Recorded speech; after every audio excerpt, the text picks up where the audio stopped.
Bonjour et bienvenue pour cette exploration approfondie. Une information majeure circule depuis le 25 août 2025 et impacte directement le commerce international. La Poste française, mais aussi les services postaux de 24 autres pays européens, ont dû suspendre leurs envois de colis standards vers les États-Unis. C'est un changement assez radical, non? Tout à fait. Bonjour. Et oui, c'est bien plus qu'un simple contretemps logistique. C'est vraiment la conséquence directe d'une décision fiscale américaine majeure, qui redéfinit complètement les règles pour l'importation des petits envois aux États-Unis. Une décision qui a, on peut le dire, pris un peu tout le monde de court. C'est ça. Alors aujourd'hui, on va essayer de décortiquer ensemble cette situation en s'appuyant sur une analyse récente d'IG Conseil. Pourquoi cette suspension est arrivée si soudainement? Quelles sont les conséquences concrètes pour les entreprises qui exportent, mais aussi pour nous, les acheteurs? Et surtout, quelles solutions existent pour continuer à échanger avec le marché américain? C'est parti pour une analyse détaillée. Pour bien comprendre, revenons peut-être à la source. Qu'est-ce qui a précisément déclenché cette interruption massive des services postaux le 25 août dernier? Alors, le point de départ, c'est un décret américain. Il a été signé le 30 juillet 2025. Et ce texte, eh bien, il a mis fin à une facilité douanière qui était assez clé, qu'on appelait l'exemption de de minimis. Le de minimis. C'est un terme un peu technique, mais le principe était simple, si je me souviens bien de l'analyse. Avant, les colis qui valaient moins de 800 $, c'est ça? C'est ça, 800 $. Ils pouvaient entrer aux États-Unis sans payer de droits de douane classiques. C'était quand même une aide énorme pour beaucoup d'exportateurs, surtout les plus petits, j'imagine. Exactement. C'était un seuil assez élevé, 800 $, et ça fluidifiait énormément les échanges, surtout pour tout ce qui est e-commerce transatlantique. C'était vraiment un plus. Mais voilà, le nouveau décret change radicalement la donne. Désormais, quasiment chaque envoi commercial, même s'il a une toute petite valeur, peut être taxé. Et ce, dès le premier dollar. 1 $. Ah oui. Fini le seuil de protection des 800 $. Mais le point qui a vraiment tout bloqué, c'est le changement de responsabilité pour le paiement de ces taxes. Ah, expliquez-nous ça. C'est là le nœud du problème. Oui, parce que maintenant, ce n'est plus le client américain qui paye les droits et taxes quand il reçoit son colis, comme c'était souvent le cas avant. La nouvelle règle impose que ce soit l'expéditeur européen, l'entreprise ou le particulier, en Europe, qui doit calculer, collecter et payer ses droits de douane avant même que le colis ne parte. D'accord, je vois. Et là, les systèmes informatiques et tous les processus des postes européennes traditionnelles, ils n'étaient absolument pas conçus pour gérer ça. Pas à cette échelle, en tout cas. Concrètement, ça veut dire quoi pour un service comme la Poste? C'est quoi la difficulté? Imaginez, pour chaque colis, parmi des millions potentiellement, il faudrait calculer le montant exact des droits de douane américains. Ça varie selon le produit, sa valeur. Ensuite, il faudrait encaisser cet argent auprès de l'expéditeur, que ce soit au guichet ou en ligne. Et enfin, il faudrait reverser tout ça correctement aux autorités américaines. C'est une refonte énorme des systèmes d'infos, des flux financiers. D'accord. Du coup, face à cette impossibilité technique immédiate, la seule solution à court terme, ça a été cette suspension coordonnée par au moins 25 pays européens, donc la Poste, mais aussi beaucoup d'autres grands réseaux postaux. C'était une mesure d'urgence, quoi. Il faut aussi noter, et l'analyse le mentionne, les raisons avancées par les États-Unis. Officiellement, c'est pour mieux lutter contre la fraude, la contrefaçon qui profitait peut-être de l'ancien seuil élevé, mais il y a aussi une volonté de protéger l'industrie et les emplois locaux américains face à toutes ces importations souvent à bas prix. On comprend mieux la mécanique, mais l'onde de choc doit être énorme. Qui sont les plus touchés par cette décision et par la suspension qui a suivi? Alors très clairement, ceux qui sont en première ligne, ce sont les petites et moyennes entreprises, les PME, les artisans, les créateurs indépendants. On peut penser à ceux qui vendent sur des plateformes comme Etsy, par exemple.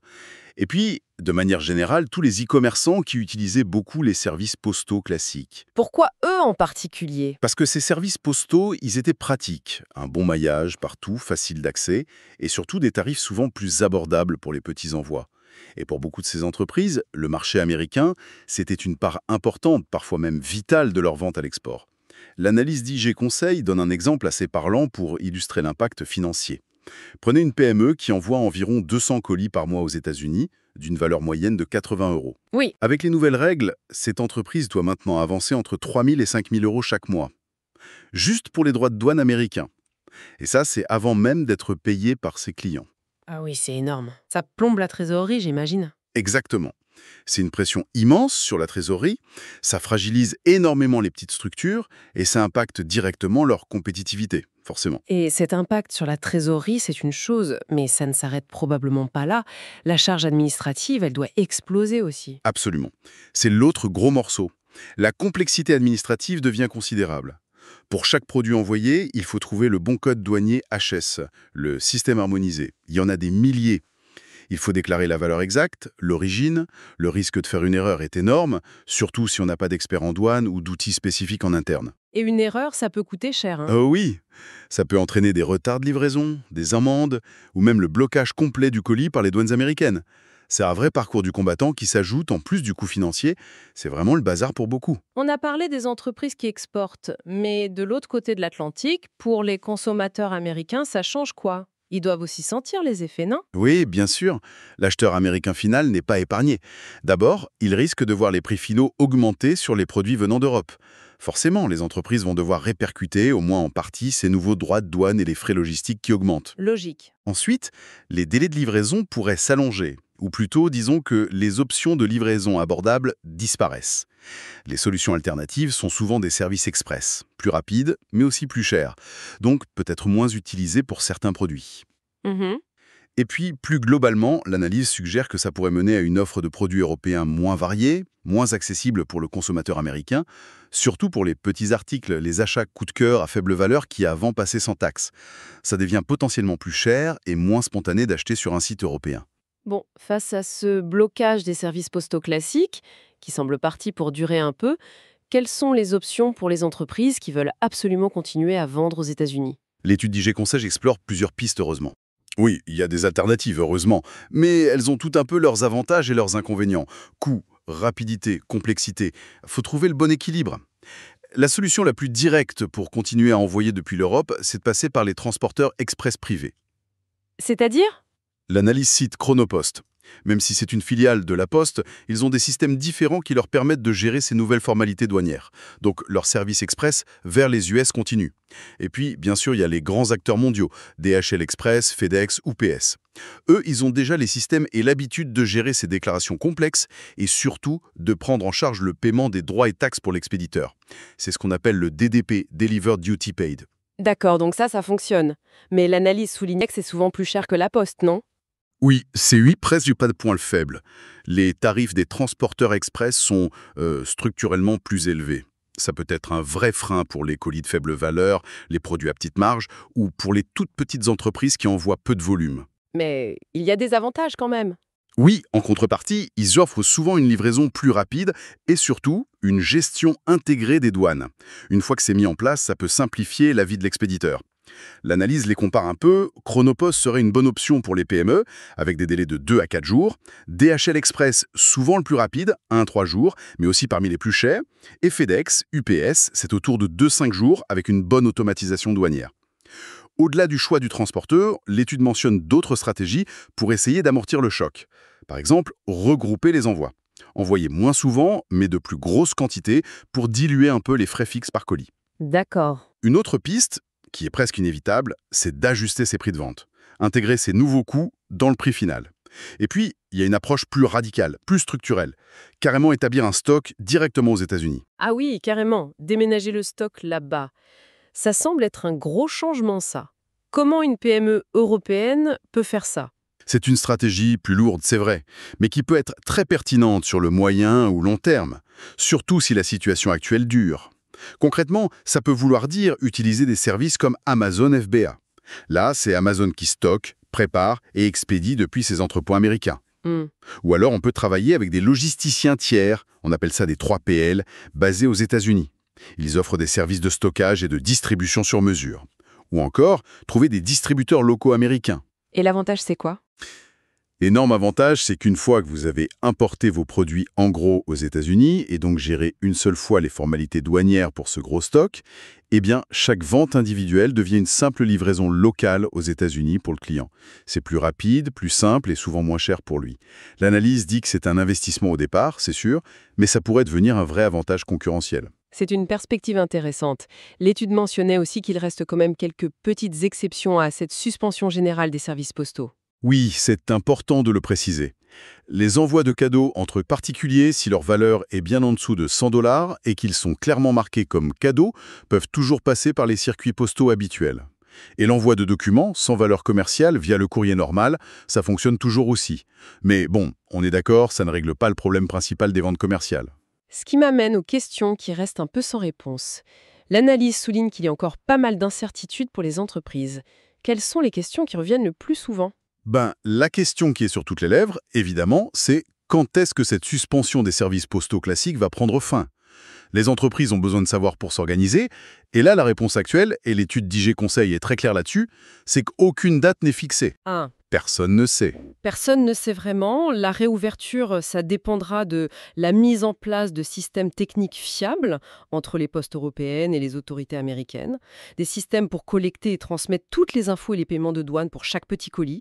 Tant que ces outils et ces directives claires ne sont pas là, la suspension risque de durer. L'attente pourrait être longue. Et l'autre grande inconnue, c'est le coût réel à la fin, c'est ça. Comment une PME peut prévoir son budget d'exportation vers les US maintenant? C'est un casse-tête, non? C'est l'autre énorme casse-tête, oui. Calculer le coût total d'un envoi est devenu beaucoup plus compliqué. Il faut anticiper les droits de douane dès 1 $, qui changent selon le produit, sa valeur.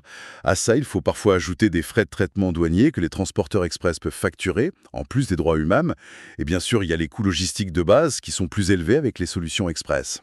Difficile d'avoir une vision claire. Très difficile. L'analyse dit qu'il existe des outils pour simuler les droits de douane, mais c'est pas encore très répandu chez les petites entreprises.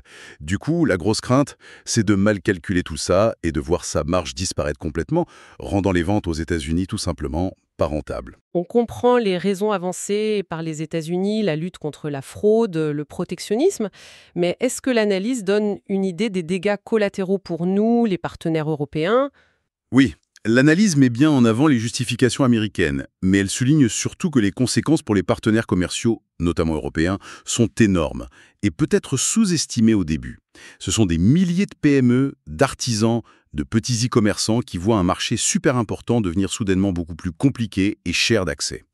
L'impact économique et social sur ce tissu d'entreprise est vraiment significatif. Donc, cette incertitude sur la durée, cette complexité qui augmente, ça pousse logiquement les entreprises, comme le dit l'étude, à ne plus voir les solutions alternatives comme juste temporaires. Exactement, c'est une des conclusions importantes de l'analyse.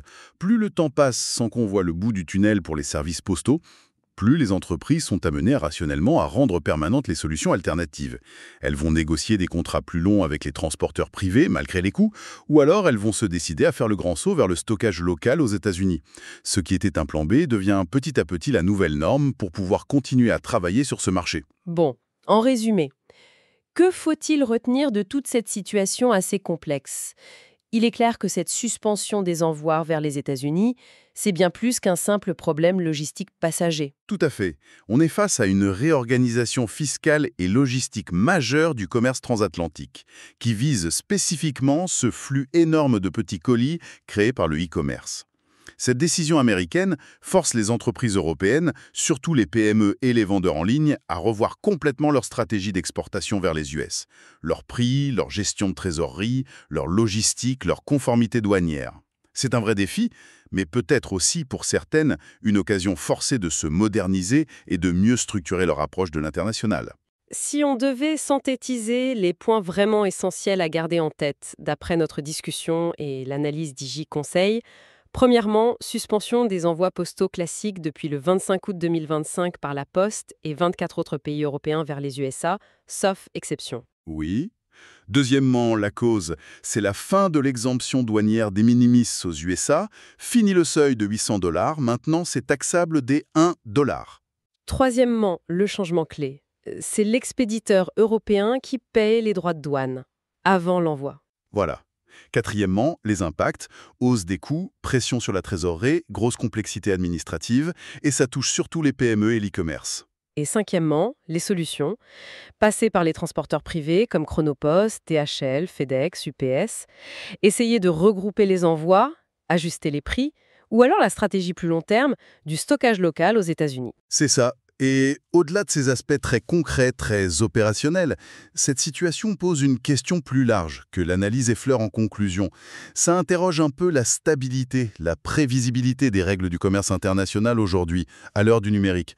Bien sûr, les entreprises doivent être agiles, s'adapter, c'est crucial. Mais à plus long terme, on peut se demander si ce genre de mesures, vues comme protectionnistes par certains, ne risque pas de redessiner durablement les flux commerciaux mondiaux. Si cette tendance à la complexification, à la fragmentation des règles, se confirme, comment les entreprises, surtout les plus petites, vont-elles faire pour rester présentes sur la scène internationale? C'est une réflexion essentielle pour l'avenir du commerce mondial. Merci beaucoup d'avoir suivi cette analyse détaillée qui s'est appuyée sur les informations d'IG Conseil. On espère que ça a permis d'éclaircir un peu les enjeux de cette situation qui évolue encore. À très bientôt.